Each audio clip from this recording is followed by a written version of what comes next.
On a quiet December evening in 1959, just a week before Christmas, the Walker family's home in Osprey, Florida should have been filled with warmth. Maybe the smell of dinner cooking, maybe the soft chatter of a young couple and their 2 children winding down the day. But instead, that night left behind silence and horror. Cliff Walker, his wife Christine, and their 2 children, 3-year-old Jimmy and 1-year-old Debbie, were found murdered inside their modest home. No warning, no calls for help, no signs of life, only the aftermath of something unimaginably brutal. And more than 60 years later, no one has been held accountable. This case, it stuck with me. Not because it's the most gruesome I've read. Sadly, there are many. But because this one feels disturbingly intimate. This wasn't a random crime on the street.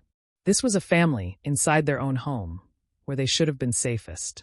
They were wrapping up their day like any other, probably thinking about holiday plans. And then, in the space of an hour or two, they were gone. The Walker case has haunted Florida for decades. And if you've never heard of it before, you're not alone. Despite how shocking it was, it often gets overshadowed by other famous cold cases.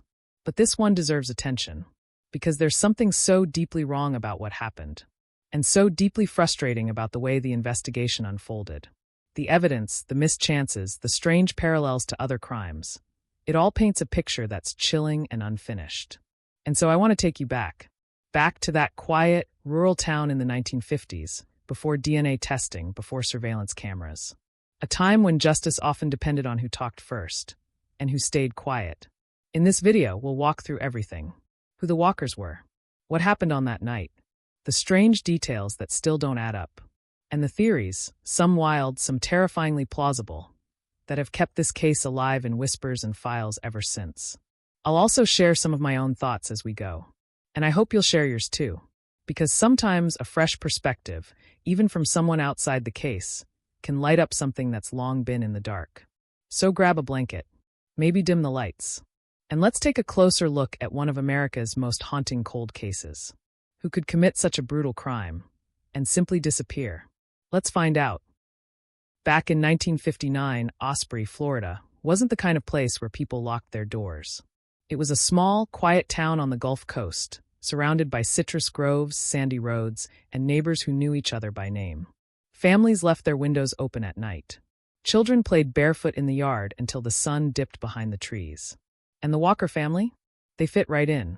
Cliff Walker, 25, worked at the Palmer Ranch, a large cattle and citrus operation not far from town. He was known as dependable, hardworking, and soft-spoken.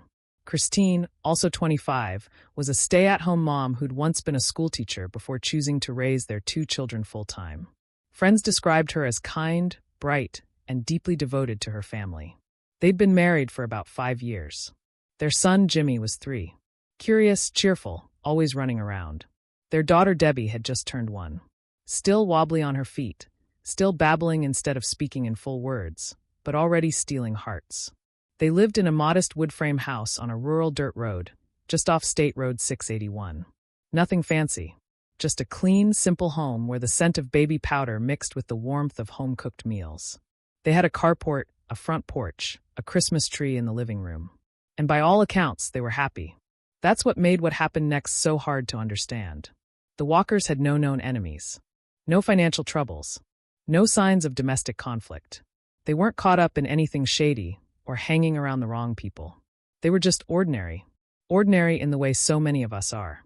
And maybe that's why this story hits so hard. Because it reminds you that horror doesn't always need a reason. Sometimes it just arrives.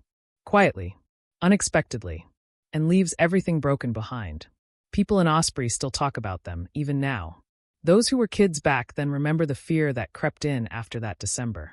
The sense that something evil had passed through. A shadow that didn't belong. And the realization that in even the smallest, most peaceful town's darkness can knock on any door. It was Saturday, December 19th, 1959. Earlier that day, Cliff had gone into town with little Jimmy to shop for a used car. Christine stayed home with Debbie. They'd planned a quiet evening, maybe some time together, maybe just the usual nighttime routine with 2 small kids. Around 4 p.m., they stopped by a department store called Ben Franklin, where Cliff looked at cars and Christine picked up some items, reportedly a pair of shoes. There were witnesses. They seemed calm. Normal. Then, between 4:30 and 5 p.m., the Walkers returned home. That was the last time anyone saw them alive. The next day, Cliff's coworker became concerned when he didn't show up for his shift at the ranch. It wasn't like him. Not even a call. So around midday on Sunday, the man went to the Walker house to check.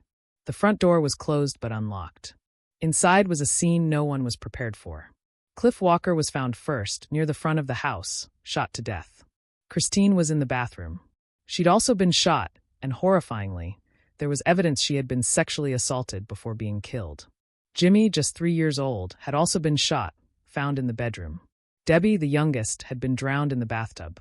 She was still wearing her little diaper. The killer, or killers, had not only murdered an entire family, but done so in increasingly brutal and personal ways. This wasn't just violence. This was cruelty. Prolonged. Unforgiving. What's chilling is how deliberate it all seemed. There were no signs of forced entry. The house wasn't ransacked. Nothing was set on fire. Whoever did this came in, killed 4 people, and left, without drawing attention, without leaving obvious chaos behind. The car was still parked out front. Christmas decorations were untouched. A half-eaten meal sat on the table. It looked, in many ways, like a family frozen in time, caught mid-evening, never allowed to move forward. There were clues, but not many. A bloody boot print near Cliff's body. A fingerprint on a doorknob. A cigarette, but that didn't match the family's habits. And some reports say Christine's undergarments were found hanging from the bathroom light fixture, suggesting a level of psychological violence that extended beyond the physical. But there was no murder weapon, no witnesses, no immediate suspects. And perhaps strangest of all, there didn't seem to be a clear motive. Nothing valuable was stolen. No grudges, no feuds. No love triangles or revenge stories to dig into. Just death. Complete, horrifying death. The police sealed off the home. Reporters began to arrive. And the quiet town of Osprey was no longer quiet. That night, parents locked their doors for the first time in years. Neighbors whispered across fences. Everyone asked the same question. Who would do this? And just as important, why? From the beginning, the Sarasota County Sheriff's Office knew they were dealing with a nightmare. For victims, no witnesses, a rural location, and very little physical evidence to work with. They brought in additional investigators, set up roadblocks, interviewed neighbors. But progress was painfully slow. This wasn't a high-profile urban case with endless resources. It was a small-town horror unfolding in a pre-DNA world. The first thing they looked at was forced entry, but there was none. The Walkers either let someone in, or that person was already inside. That led detectives to one of their first working theories. Whoever did this was someone the family knew.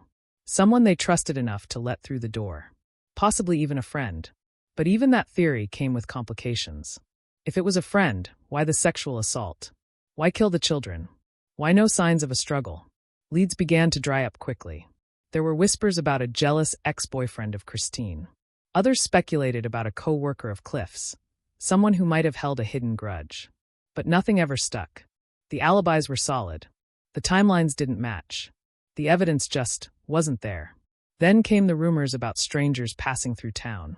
Hitchhikers. Vagrants. People stopping by gas stations or diners. Florida in the late 50s was full of transient movement, especially along U.S. Route 41, which ran not far from Osprey. One name floated to the surface: Emmett Spencer, a mentally unstable drifter who had confessed to multiple crimes, including the Walker murders. But his stories constantly changed, and he had a history of making false confessions. Investigators ruled him out. Another pair of names would later become far more intriguing: Perry Smith and Richard Dick Hickok, the 2 men responsible for the brutal Clutter family murders in Kansas just weeks earlier. If you've read In Cold Blood, you know that story. Smith and Hickok had been in Florida around the same time as the Walker murders. There were similarities, particularly the sudden, violent destruction of an entire family. Years later, their bodies were exhumed for DNA comparison to the fingerprint left at the Walker home. But by that point, the evidence was degraded, and the results came back inconclusive. A promising lead, reduced to a shrug. The sheriff's office followed over 500 leads in the months after the murders. Every single one led to a dead end. There were no arrests, no charges, no trial. By 1960, the case had already begun to cool. And the longer it sat, the colder it got. More than 6 decades have passed. The Walker house is gone now, torn down years ago. The land is quiet again. But the case never really went away. Every few years, someone revisits it. A new sheriff, a retired detective, a true crime writer. Sometimes even just a curious local who grew up hearing the story whispered at kitchen tables. They pull out the old files, retrace the steps, reread the statements. And every time they run into the same wall. The evidence hasn't changed. But the science has. In 2012, the Sarasota County Sheriff's Office reopened the case for further testing. They hoped that DNA, which wasn't available back in 1959, might reveal something new. A few items, like the cigarette butt and a semen sample, were tested against known suspects, including Smith and Hickok. But again, the results came back inconclusive. The prints didn't match. The profiles were partial. There just wasn't enough intact material to build a conclusive case. And even if they had, both men were already executed in 1965. No arrest. No closure. Just a family of 4, still listed as victims in a cold case file. Today, the Walker murders remain one of the oldest unsolved family homicides in the United States. No charges have ever been filed. And no one knows for certain who walked into that little house and shattered everything inside it. Let's step back for a moment. We've walked through the timeline. We've seen the crime scene. We know the facts, at least the ones that survived. But what do they tell us? Let's look at the theories, some official, some not so much. Because even though no one has been charged, there are patterns and possibilities that are hard to ignore. Theory 1. Someone the Walkers knew. This has always been a leading idea. There were no signs of forced entry. No struggle near the front door. No broken locks or smashed windows. So how did the killer get in? Most likely, they were let in. Maybe it was someone who knocked and was recognized. A coworker, a neighbor, even a friend. Someone who walked in under the illusion of safety and then shattered it. Some believe Christine might have known her attacker more intimately. The sexual assault, the way her body was positioned, the fact that it happened separately from the others. It suggests she may have been the primary target, and that the children, even Cliff, were collateral. But here's the thing. Why not just attack her when she was alone? Why wait until the whole family was home? Why risk multiple victims and a messy scene? That's the flaw in this theory. If the killer was close to Christine, wouldn't they have acted at a time when she was vulnerable? Not when Cliff and the kids were around. Still, this theory lingers. Because the brutality felt personal. And because the killer didn't seem rushed. They stayed. They moved room to room. They drowned a baby. That's not someone panicking. That's someone deliberate. Theory 2, a drifter or a random stranger. It sounds colder, but it's possible. Florida in the 1950s was full of movement. Hitchhikers, salesmen, men looking for work. And Route 41 was just a few miles from the Walker home. Someone could have knocked on the door, asked to use the phone, or pretended their car broke down. The Walkers, being kind-hearted, might have let them in. Once inside, things turned. There's one thing that gives this theory weight: the timeline. The murders likely happened between 4:30 and 6 p.m. That's early. Still daylight in December. Most planned killers don't strike during dinner hours. But someone passing through who didn't know the area or the family, they wouldn't care. And remember, there was a cigarette butt found.